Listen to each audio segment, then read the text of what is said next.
KUOW.com.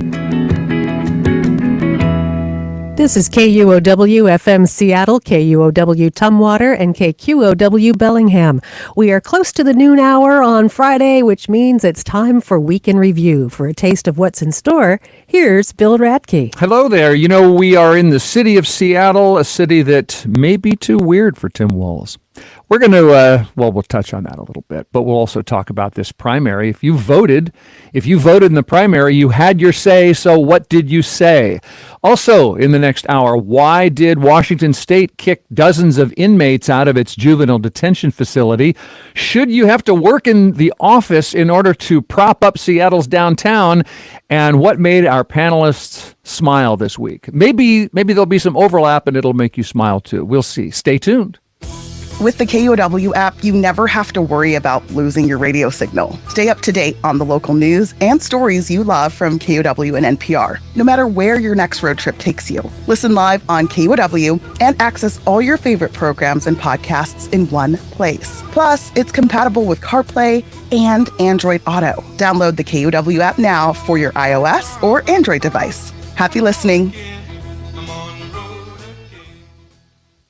Support for KUOW comes from the Cottage Company's Thornton Creek Commons in Northeast Seattle's Olympic Hills neighborhood, with 9 new homes clustered on 2.5 acres, with a dog park, fire pit, meditation garden, and access to Thornton Creek.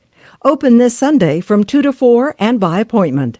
More at cottagecompany.com. And from Home Instead Care Professionals, providing personalized in-home care for older adults with a range of services including personal care, memory care, and transportation to help loved ones remain safely in their homes.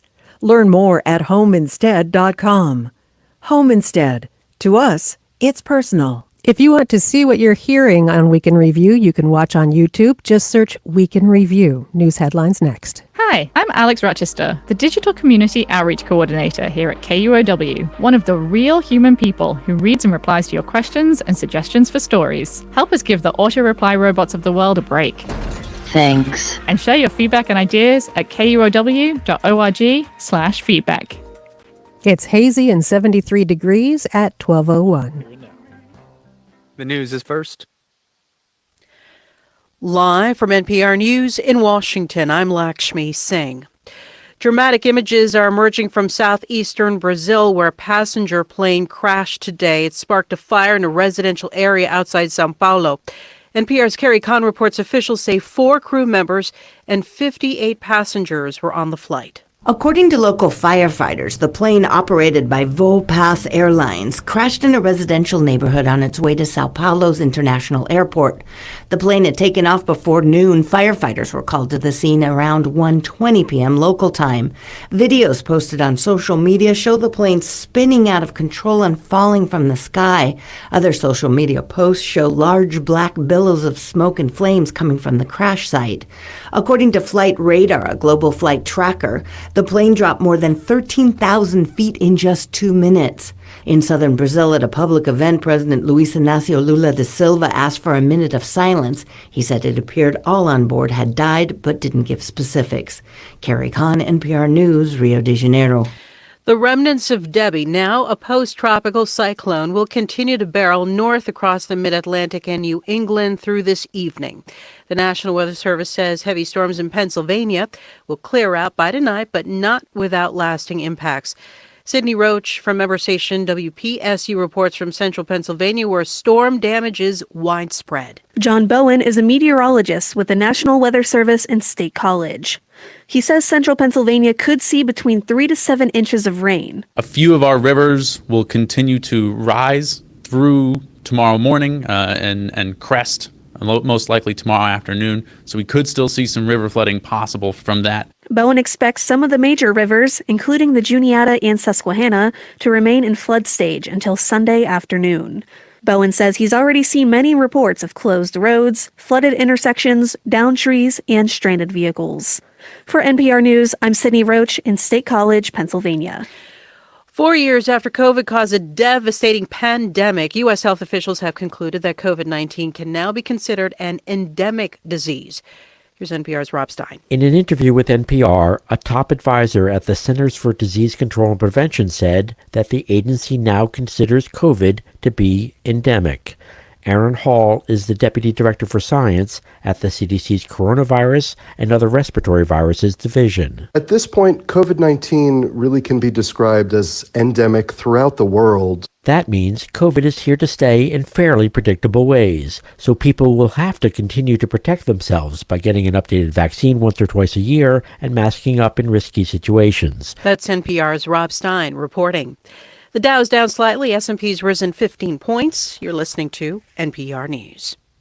This is KUOW News. I'm Paige Browning in Seattle with some of our top stories. The Marysville School District has been in turmoil since leaders failed to submit a balanced budget a year ago and the state stepped in to oversee the district's finances. Now, as Sammy West reports, the state auditor is sounding the alarm. State Auditor Pat McCarthy reported this week that the district's financial condition creates, quote, substantial doubt about its ability to operate into the future. This is a call for action for the superintendent and the school board. McCarthy says many Washington districts are grappling with declining enrollment, rising costs, and expiring COVID relief, but Marysville is worse. They need to be embracing their situation and recognizing it and saying, okay, all of these things may have happened, but we've got a school district with 9,700 kids, and we better figure this out. The auditor says schools should ideally have over 60 days worth of operating funds available. As of June, the district was running a negative 11.6 days worth of funding. Sammy West, KUOW News. Today's the day that unionized workers at the Woodland Park Zoo in Seattle could decide to authorize a strike. The animal handlers, veterinary technicians, and others say that they've been in contract talks for months, but today's their deadline for reaching a new deal with the zoo. If they authorize a strike, Teamsters 117 says they will run a skeleton crew at the zoo to make sure the animals are cared for, but the zoo would still be required to close to the public.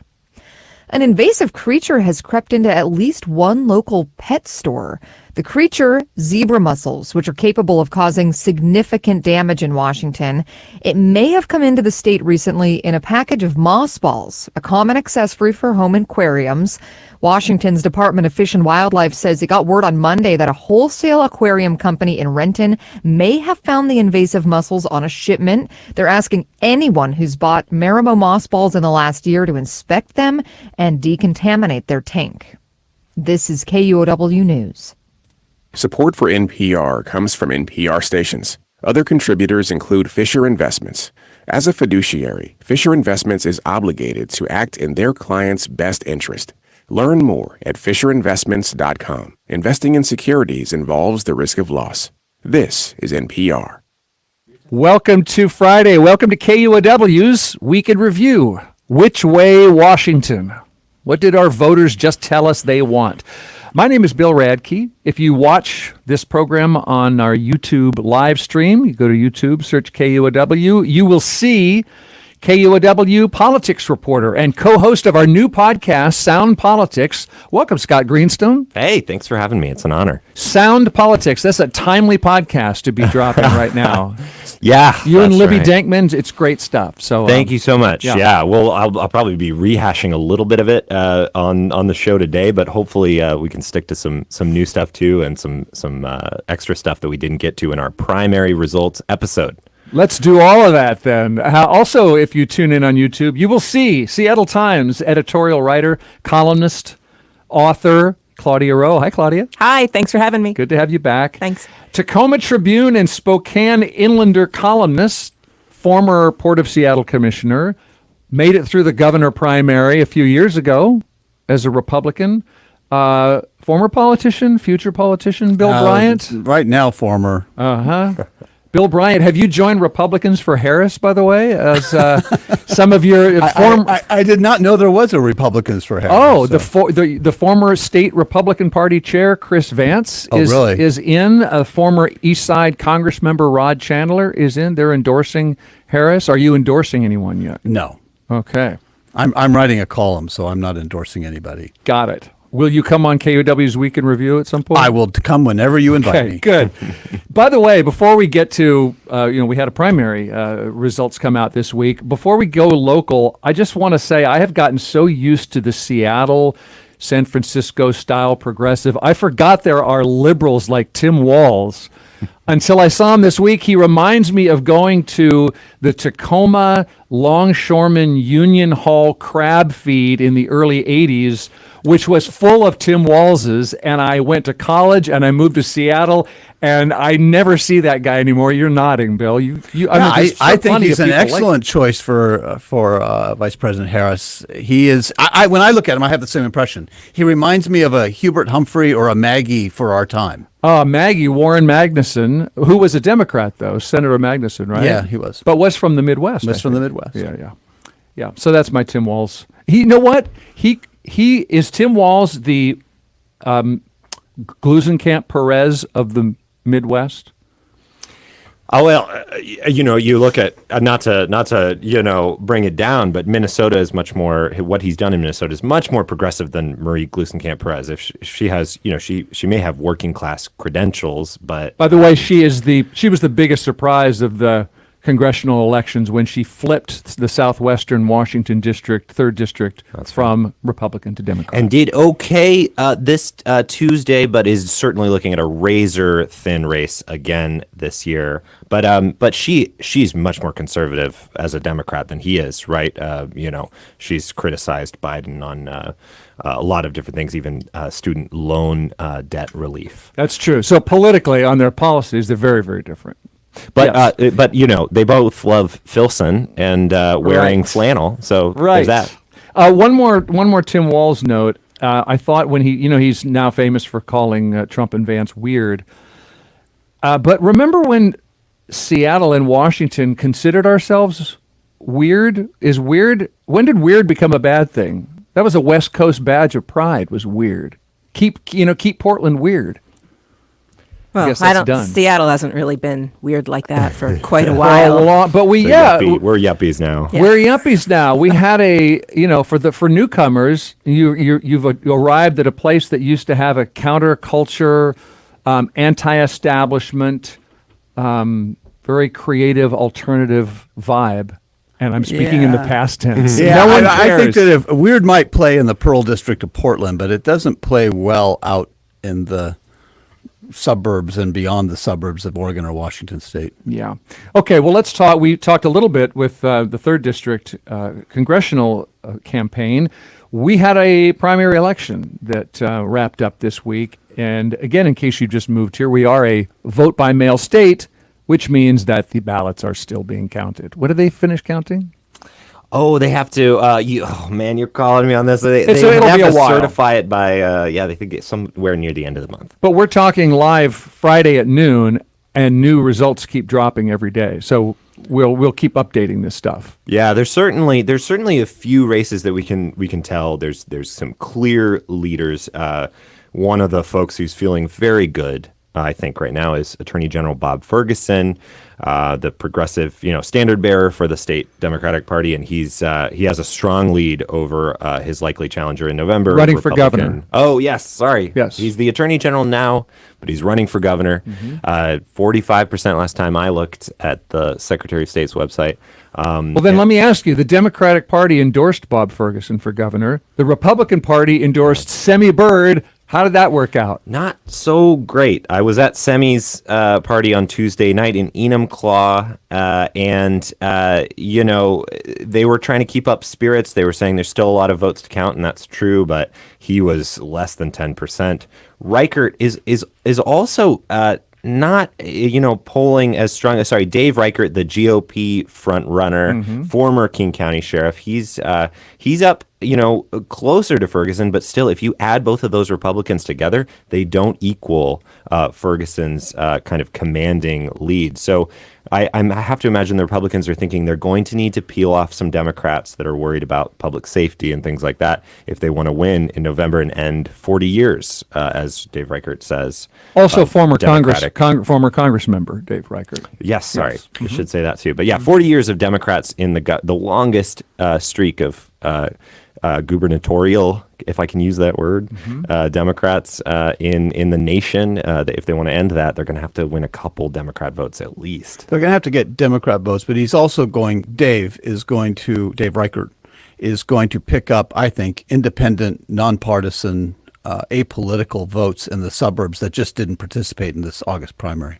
What's your evidence for that? Or what I don't makes you have think any that? evidence, just my gut. But I do know from having run twice in King County that my numbers always significantly jumped between the primary and the general because we would pick up votes in the suburbs that simply were not there in the primary. And I think you've got a lot of people who are not that political, maybe even hate politics, but think they should vote.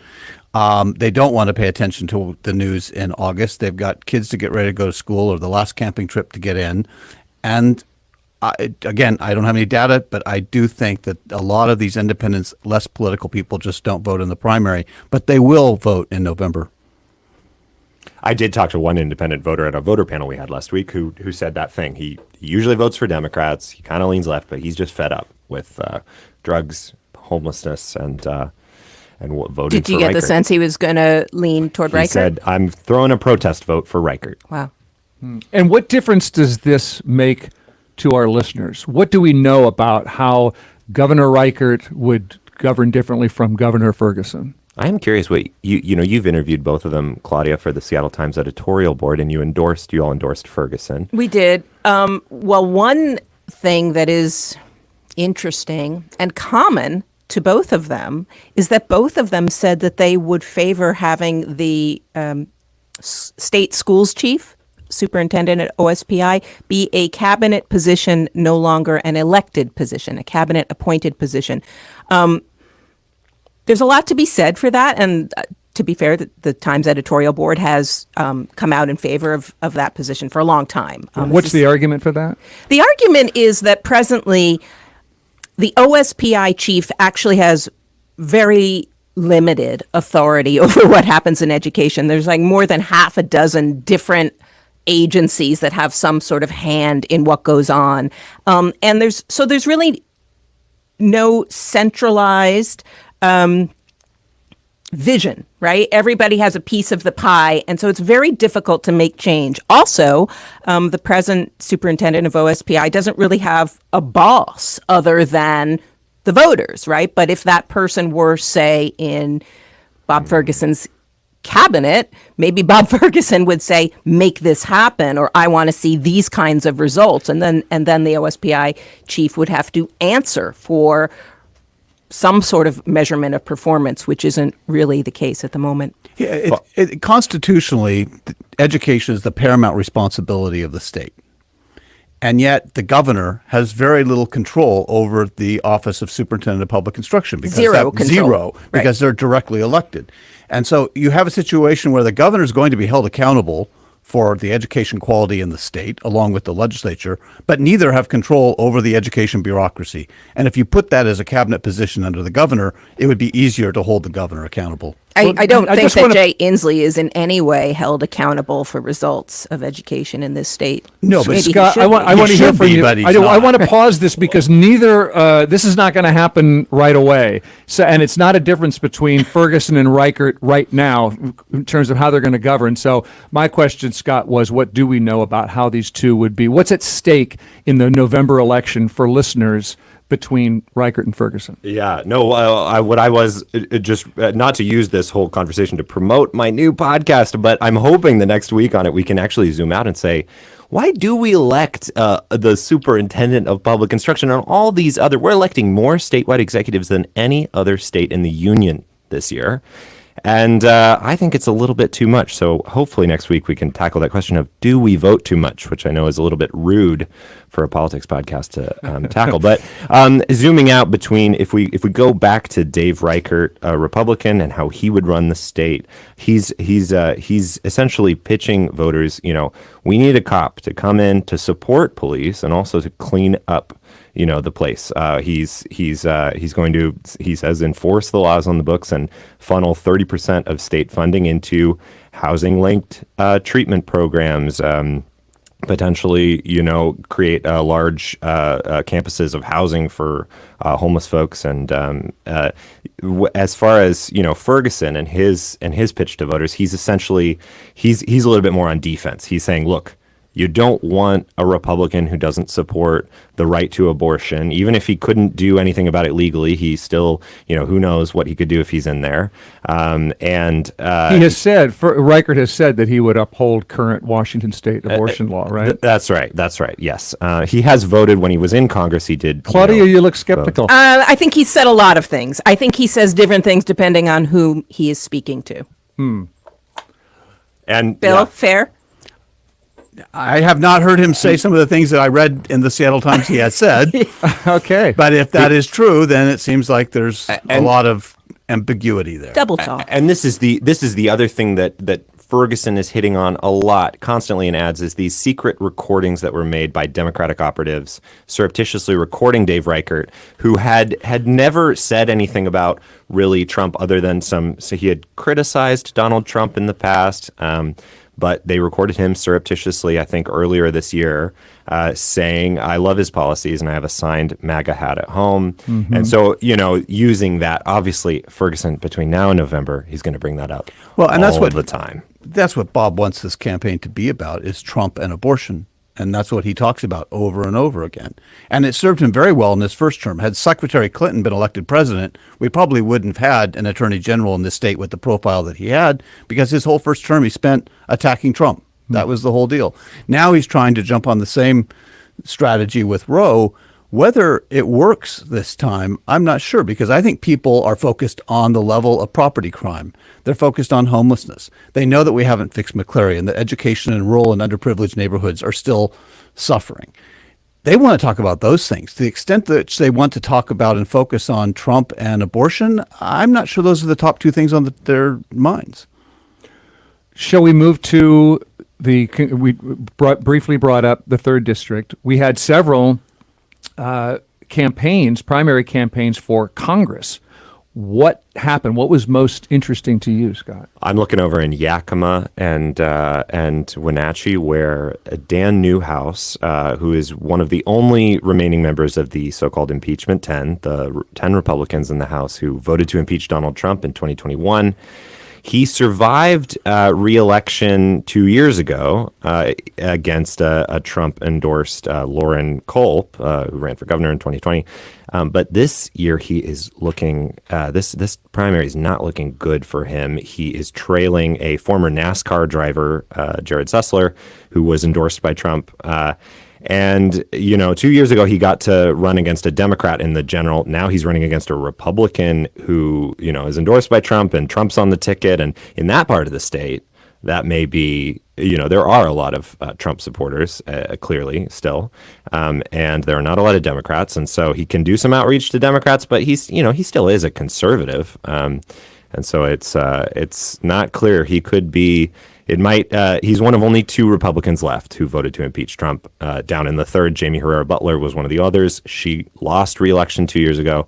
So to me, it says Trump is continuing that. It looked like Washington State GOP was not going to succumb to Trumpism for a long time, but now clearly they may be. Maybe, but I don't know, Scott.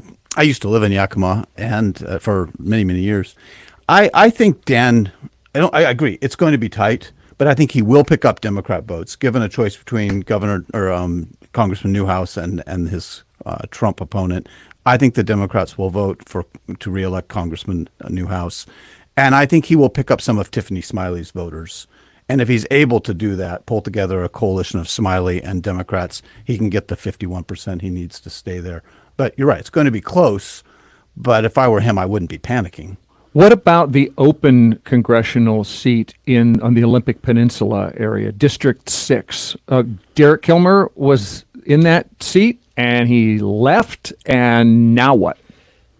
Now Claudia. Oh, don't give it to me. Give it, Scott. Scott, you're the expert. I mean, Emily Randall has ascended, and I think it's a bit of a surprise for some, because Hillary France was, launching what looked like a very strong campaign until Hillary Franz has been the public lands commissioner, a lot of name recognition, but she did not get through. She's conceded, so it's either Emily Randall or the Republican Drew McEwen.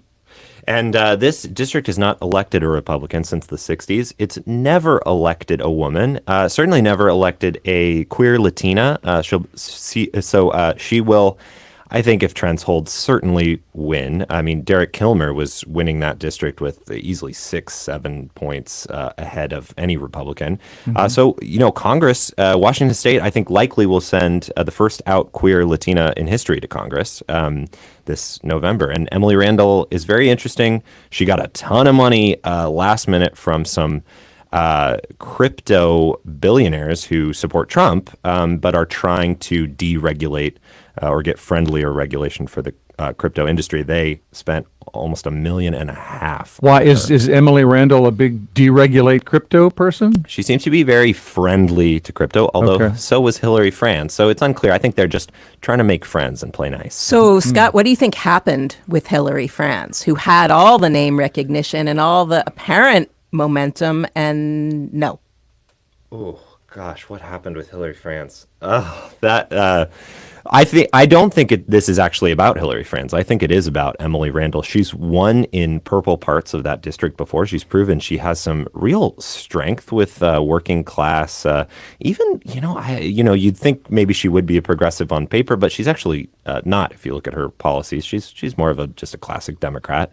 Certainly pro reproductive rights, pro abortion rights, and all those things, but not like she's hasn't really taken a stance against Israel or anything like that. Fired her campaign manager because of pro Palestine posts that her campaign manager had liked. So I think it's really Emily Randall is very strong with the parts of that district that are purple, like the working class Bremerton parts and Tacoma. And so I think it's more about Emily Randall. Okay, well, those are some of the congressional seats. There are more. You can find all of the election results at KUOW.org.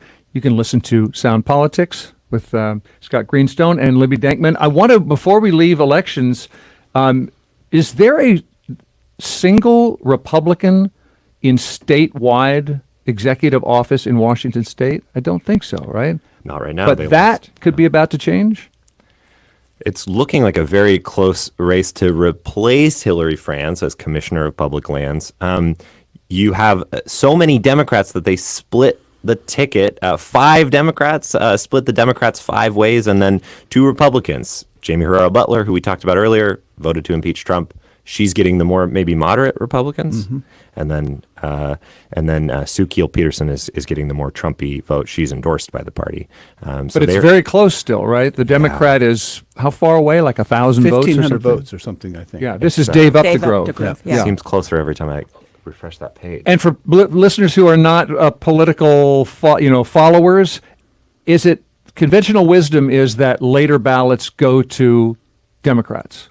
Is that true, and why is that? Very, very briefly. That's more true in the Seattle area, I think, than it is in the rest of the state. Sometimes you do get Trumpier votes late. It's just it's a matter of, I think, engagement generally. But actually, I'm not totally sure outside of Seattle. Okay, and again, I asked the same question I did with Governor. Why should listeners care? What's going to happen in our public lands that's different depending on who ends up the lands commissioner? Do we know yet?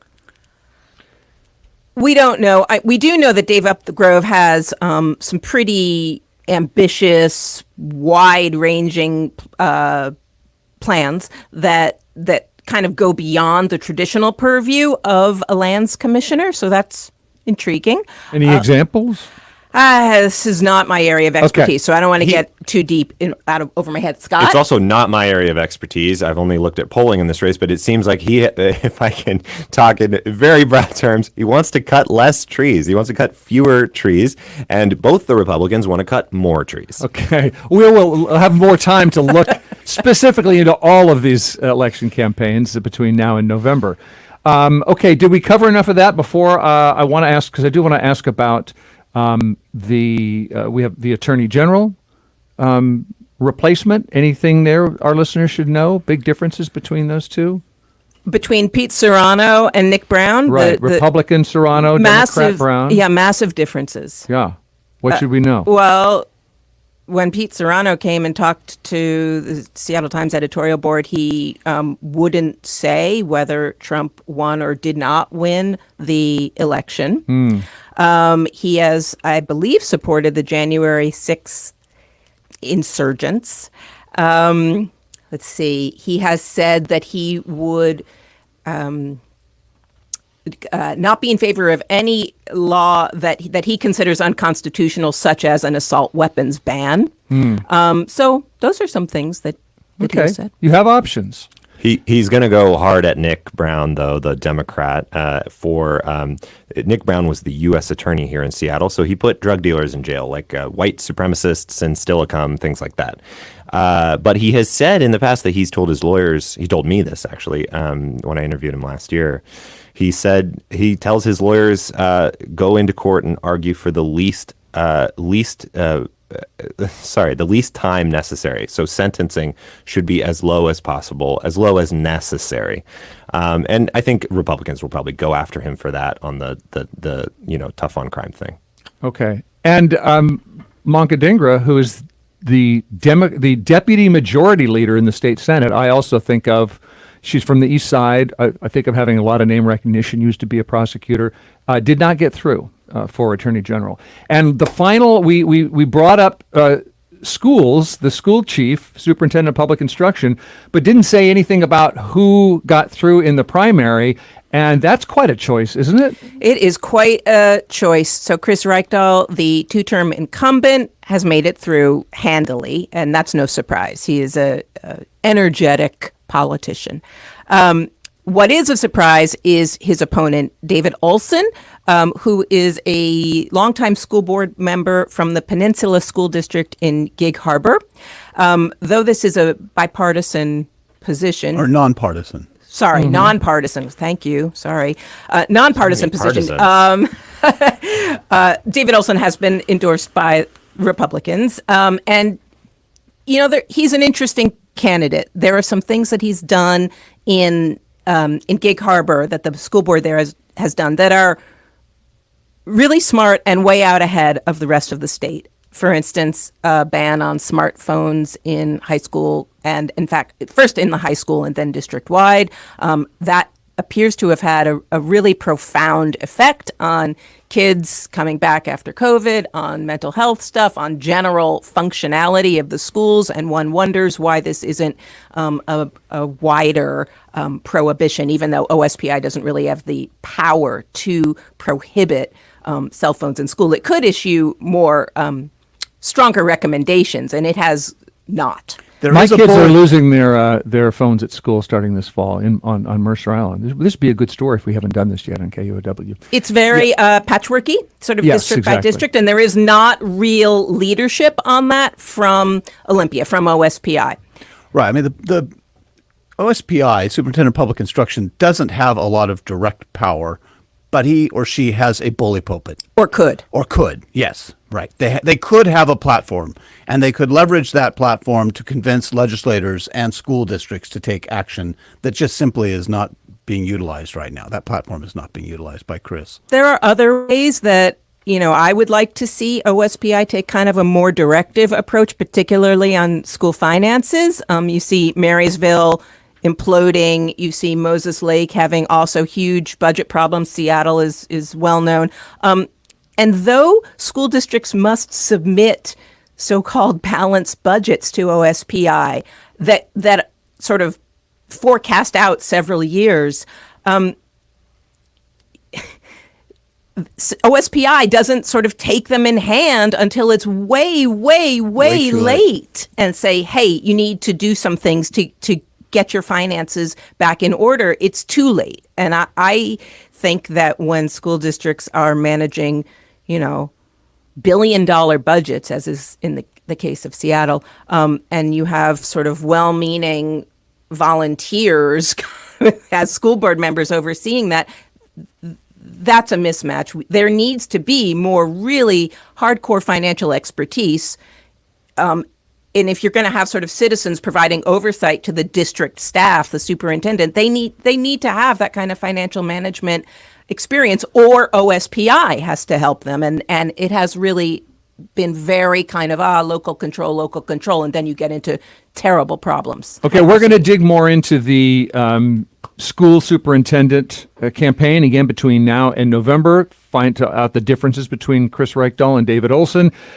Before we take a break, I want to get to one more vote that came in this week, which was in the city of Seattle. There's one city council seat open. What happened is a city council member left her seat. The new, more business-friendly, more law and order council got elected and appointed that open seat. And this week, voters finally got to have their say about that. And Scott, what did they say? They said, let's go for this progressive candidate. Let's not go for the appointed Tanya Wu is the incumbent, sort of an incumbent light because she was appointed in January. Mm-hmm. And she is trailing her progressive challenger, Alexis Mercedes Rink, who wants to tax the rich, fund social housing, and a lot of those. They're a classic, that was a seat emptied out by Teresa Mosqueda when she left to go to King County Council. And I think Alexis is running a very Mosqueda-esque campaign. Mosqueda is the architect of the payroll expense tax. So it seems like voters are saying, we want that. Yeah. Okay. Any other reaction to that? Only that Tanya Wu has been oddly, her campaign seemed kind of muted, I don't know if we're going to see sort of a little more muscle, right? I mean, she is the second person on the... She will make it through. She will make it through. So, I mean, is she saving her ballast for the general? I don't know. I didn't see a whole lot of fight from her for this. She's quieter and maybe more of a listener, right? And I show up to meetings, I listen, I hear your concerns. That was how she ran against Tammy Morales in my district where I live in Beacon Hill in South Seattle. She was everywhere at that point. Everywhere. And but not so much now. I don't know if that really works with. This is what I was going to say about this. This is just a different race than last year. Last year we had these moderates, come in, and 3 years ago we had a Republican city attorney win, as well as a more moderate-ish mayor. And what progressives have been saying is that when you put these elections on odd years, the folks who show up to vote do not represent the city, and the city is more progressive. And they say. That's what you're going to see this year. Look in the 43rd Legislative District, Fremont, Capitol Hill, the statue of Lenin, home. Sean Scott is leading in the 43rd Scott, District. A socialist. Police abolitionist, is leading, has a commanding lead. Will that, stay with that general election a huge electorate in November? That's a lot of folks voting for, just to go back to the city council race. Yeah. That we haven't had a city council seat open during a general presidential election year since 1996. Right. They're usually odd years. This year's special election, even year, presidential year. Much more to say about that. We got to take a break here on Week in Review and talk about some other stuff that happened this week. So just stay right where you are. Quick break.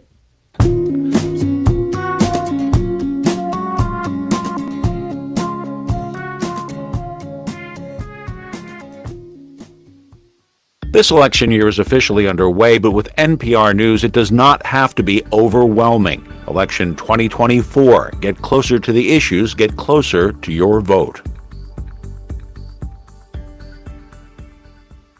Support for KUOW comes from the Recreational Boating Association of Washington, encouraging all who use Lake Union to mind the seaplane advisory zone. When yellow lights flash on the line of buoys, a seaplane is about to take off or land. Lake users are asked to move 200 feet away. More at mindthezone.org. Hi, I'm KUOW's Libby Denkman. And I'm KUOW politics reporter Scott Greenstone. And we're the hosts of a new podcast. It's called Sound Politics. We're here to help you understand the people, policies, and perspectives that shape the Pacific Northwest. You can find Sound Politics on the KUOW app or wherever you get your podcasts. We are on KUOW's Week in Review. That's what you're listening to or watching on YouTube. Just search KUOW there, and you will see Seattle Times columnist and editorial writer Claudia Rowe. We've got KUOW politics reporter and host of Sound Politics on KUOW, our new podcast. That's Scott Greenstone. And Tacoma Tribune and Spokane Inlander columnist, Republican, still Republican, right? Yeah. Yeah. Bill Bryant. I'm Bill Radke. Here's an update on the dozens of young men suddenly moved out of juvenile rehabilitation. Claudia Rowe, you wrote in the Seattle Times about this, that inmates were, quote, hustled onto buses by a squadron of guards dressed in black. It was chaos. No one was allowed to pack belongings, medication, or keepsakes, not even a toothbrush. One young man had no shoes on. Another wasn't permitted time to grab his glasses. Why were these people moved out of this juvenile rehab facilities so suddenly? They were abruptly uprooted and moved without warning, or more importantly, without any kind of due process, right? So basically, Green Hill School, which is a prison, not a school. In Chehalis. It is a youth prison, and it has been overcrowded, and it has been understaffed as well. So a long litany of problems there that have been well aired. This was no secret. And yet, all of a sudden, in July, the state came in and rounded up 43 guys. All of them were at least 21 years old. All of them were eventually going to be headed to state prison to finish their sentences. But many of them had been doing exactly what the state law intended, which is going to college, earning their degrees, engaging in sort of pro-social activities. They were doing what this sort of progressive-minded law called JR to 25 always intended, and it was to keep young people up to 25 in juvenile facilities in certain cases so that they could get rehabilitated. However, we put this law into place and we didn't put the things in place to make it work, which is kind of a thing we do here in Washington. Was it just overcrowding at Green Hill or also chaos and danger? There was certainly quite a bit of chaos and danger because of overcrowding and understaffing. But not because these 21 to 25-year-olds were being kept in with the younger people. No, and in fact, it's often the younger residents who are the most obstreperous, the most willing to fight. And a lot of these older guys had been acting as sort of leaders and mentors. I'm not going to say every one of them was an angel or anything, but you certainly could have gone person by person and said, okay, this kid started 5 fires and he's 19 and he can go to prison because he's going there anyway. And this one is 24 years old and has, 4 weeks left before he earns his college degree. Maybe we let him stay here and finish out the program that we said we wanted him to do. So why was this facility allowed to get so overcrowded, and why was this removal, this response to the overcrowding and any chaos and danger, why did that happen so suddenly and without due process? That is the $64 million question. That is the question. Why did Ross Hunter, the Secretary of Department of Children, Youth, and Families, make this extremely abrupt move that almost no one knew about? The governor knew about it, and presumably the Attorney General's office knew about it, but none of the judges around the state, none of the juvenile detention facilities that would now have to hold sentenced youth who were supposed to go to Green Hill, but they shut the doors of Green Hill and Echo Glen, the other youth prison, and said no more. But they didn't tell the juvenile detention facilities, no, you can't be sending guys to us anymore, or young women. So why didn't they tell? I have my assumptions, my guesses. I'd like to hear your assumptions and guesses. I don't think the best one. The best one, keep it quiet and no pushback, right? If we just do this, there was pushback, but after the fact. There was significant pushback after the fact. I have to wonder if Ross Hunter, it made me wonder when I read your really incredible, opinion reporting on this. If Ross Hunter was sort of maybe headed for the door. I know there was a no confidence vote from his own union, or the union that represents many of his employees last year.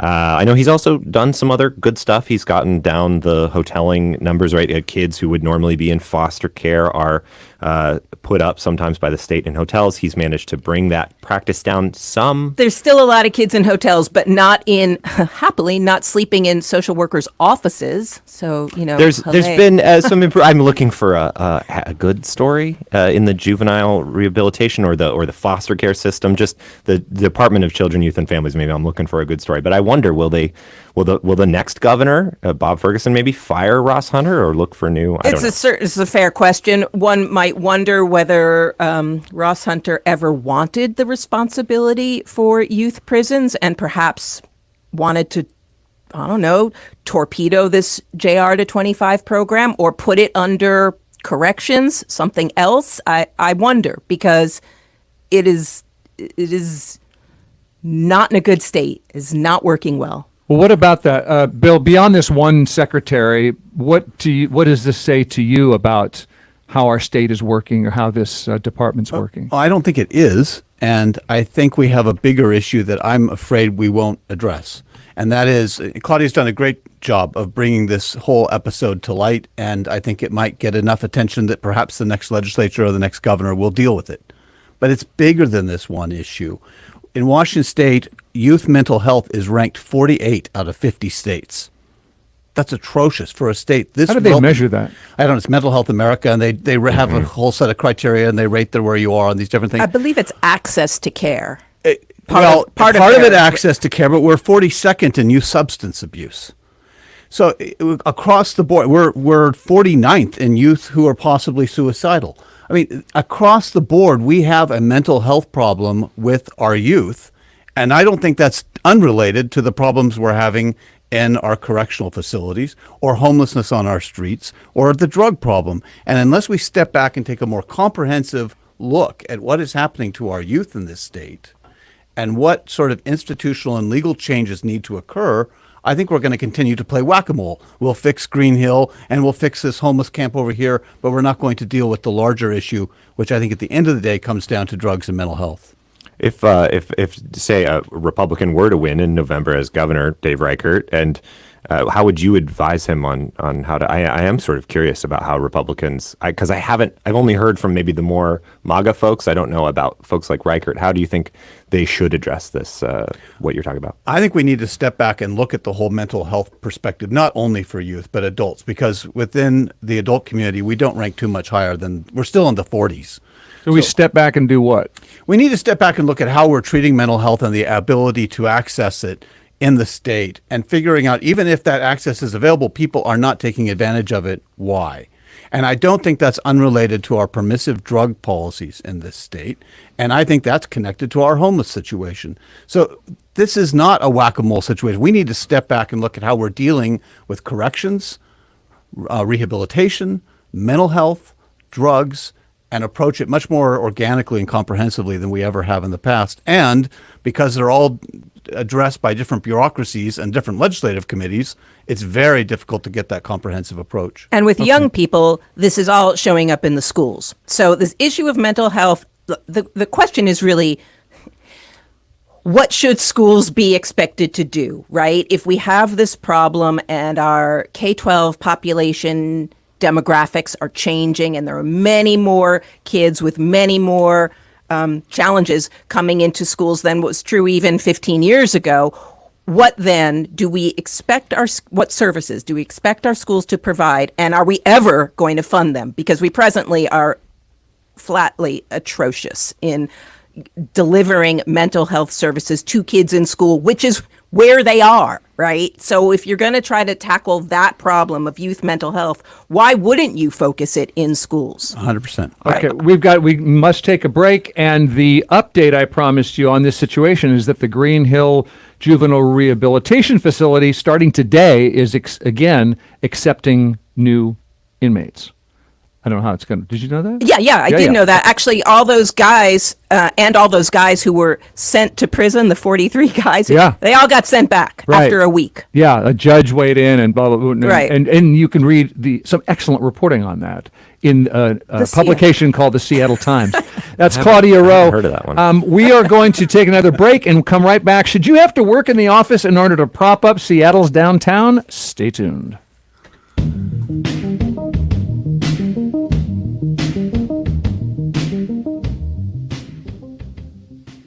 Employees across the country are having a hard time letting go of remote and hybrid work schedules. City workers are weighing whether return to office is worth the family sacrifice to return or not return to the office. On All Things Considered from NPR News. This afternoon at 3 on KUOW. Support for KUOW comes from Horizon House.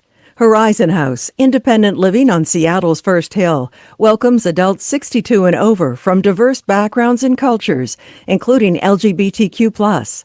Learn more at horizonhouse.org. Hi, it's Bill Radke. You want to help shape your city, your state? And from Paige Brown, afternoon host for Seattle Now. Every weekday morning and every weekday evening, we give you a quick look at all the local news headlines to keep you informed and to deepen your connection to the city we call home. Whether you're an early bird or a night owl, get the news you need to stay connected all in your own time. Listen to Seattle Now, wherever you get your podcasts. You are listening to KUOW's Week in Review. Bill Radke here, mostly just asking the questions of Bill Bryant, former Port of Seattle commissioner, and now a newspaper columnist. We've got Claudia Rowe here from was it the Seattle Times? It is the Seattle Times. We have KUOW as a new podcast I commend you to called Sound Politics, and the hosts are Libby Dankman and Scott Greenstone, who's also with us. He just waved. You can see that if you're on YouTube, where we are live streaming the show. It was a great wave. It was one of the better waves. It was, I don't know if it was great. It was good. It was very, very solid. Earlier, I was doing the, what is this? Which Jazz it's hands? the politician wave. Yeah, right? the double wave. Or in the parade wave, yeah. Parade wave. Maybe I should do that. Next topic on Week in Review. Seattle's mayor is now making city employees work in the office at least 3 days a week, up from 2. Mayor Bruce Harrell says working in person is good for collaboration, relation building, mentorship. We just work better, he says. But the business community is making a different argument. The Chamber of Commerce president, Rachel Smith, said, quote, humans are an essential element of vibrant downtowns. An Amazon vice president said, quote, we look forward to seeing more people downtown to support local small businesses and help our public spaces and parks feel even more vibrant. So notice this reversal. In my opinion, it used to be that people worked downtown, so therefore office buildings and shops and parks would be downtown where the people were. Now we're asking people to work downtown to prop up the business district that's already there. So am I the only one who thinks that's significant, counterintuitive, and is it even going to work? I'm worried we all have the same take on this, but probably not. It's okay. We can dispense with this topic very quickly. I have to give a disclaimer of bias here because my partner actually works at City Hall in the mayor's office, and the mayor's office specifically, not the whole city, but the mayor's office has been back 3 days a week for some time. Mm-hmm. Many of them are in 5 days a week. I know she is, but. There's the argument. There's the other argument is workers in City Hall need to do the public's business in public, and I'm not even sure. Like I agree with Bill, and then I also, I don't know if I consider doing the business of the public in. And I know that Claudia, you all wrote the Seattle Times editorial board said that this was important to do, but I don't. In City Hall is not necessarily doing the business of the public in public, especially when, as you can see, the city council is kicking public commenters out like they did this week, and going to Zoom to complete their city council meetings. I mean, that's not doing the business of the public in public, and they've been back 4 days a week for some time, the legislative branch. And I also have to wonder, what they have to show for that, because they haven't done any really substantial legislation in that time, despite being in the office 4 days a week. That's a fair question. I still want to ask the question I'm asking is, you're telling me not to, separate from the question of whether it's good for doing the public business, Like, if I'm commuting to fund local businesses, do I get a cut of their profits? It seems like the tail wagging the dog to me, but am I wrong about that? I don't think you're wrong. And I don't think it's going to be all that effective. Having city workers come to work 1 or 2 more days a week is not going to turn around the lunch scene in downtown Seattle. Will it help? The bigger question, I think, is given that transportation is the sector most responsible for our carbon emissions in Washington state, do we have a situation where our climate objectives are in direct contradiction to our economic investments in urban areas? Meaning asking people to drive Actually, what we're saying is we want people to start commuting more. Yeah. Well, a few years ago, we didn't want people to commute. Yeah. And so now we're trying to say, well, we've got this fixed investment downtown that we've got to support, as you're saying. And so we want you to start coming to work and coming to downtown more often, which is going to drive up our carbon emissions from transportation. Claudia, anything to add? I think it's bigger than whatever number of city workers can come. This is a sea change this is a sea change and a cultural change in our country and very much in our city. And I think you're going to have to do more than order some people to come into the office to move that needle. Well, talk about the lunch scene. Can we have a sandwich that's not $20 in downtown? That would bring me back. That is a really good point. But that's also a commercial rent thing, right? Like, Yes. I don't know if the restaurants can afford to charge the $10 for a sandwich. And it's a wage thing, too. Yes. Yeah. Okay, one more. We're getting toward the end of the show here. One more City of Seattle note. City voters said yes in February to an affordable housing initiative. That was part one, because there's no funding with it yet. Part two is another voter initiative asking for a business payroll tax to pay for the affordable housing. The signatures were gathered for the November ballot. This week, the City Council voted not to put it on the November ballot. Any opinions of why that would be? Because there's certainly a lot of angry accusations of why that is. Well, folks have said, that they're doing it because in February, like we've talked about earlier on this show, many fewer people show up to vote.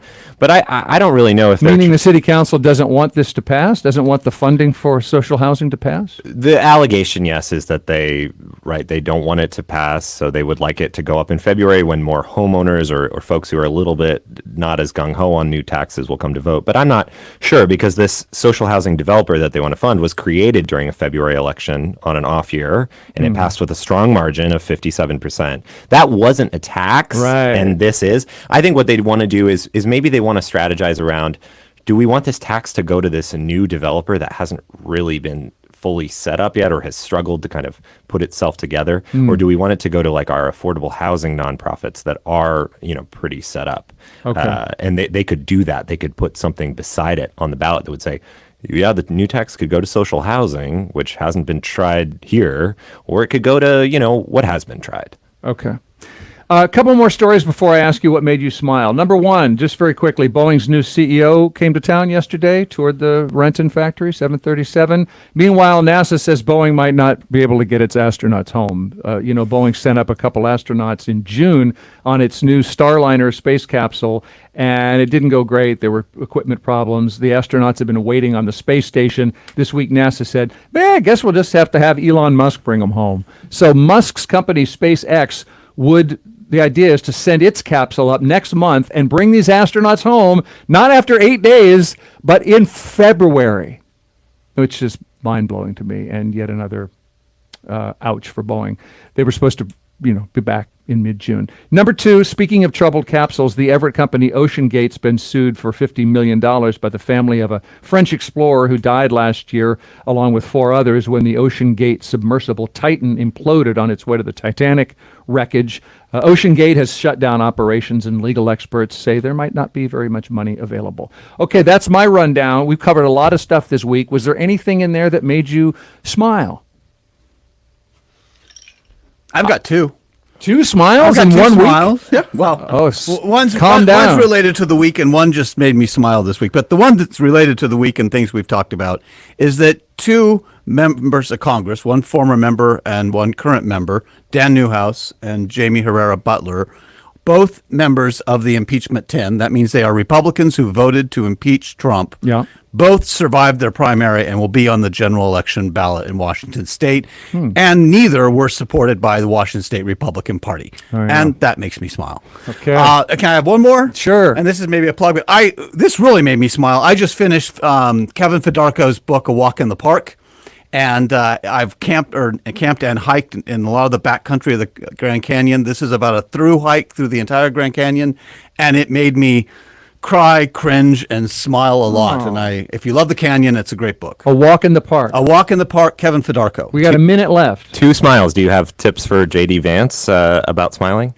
Apparently he doesn't do it enough. Yeah. What made me smile this week is I went to Semi Bird's election night party and they had an Elvis impersonator, and that kind of panache is very uncommon in Washington state politics, and it's just nice to see. This is what I'm saying. It's maybe Tim Walz would have hired an Elvis impersonator. Who knows? Not our style. Okay, that's a good one. Yes. Oh, we are in the Sunday of months, which is August. That month of sort of, here comes the impending something, and fall is coming, and that's a good thing. You're happy about that? I'm happy about that. Okay, if you're happy, I'm happy. Final thing for me, what do the Paris Olympics have to do with Bohm's Candies in Issaquah? You know the Bohm's factory, the chalet right off I-90. If you don't, check it out.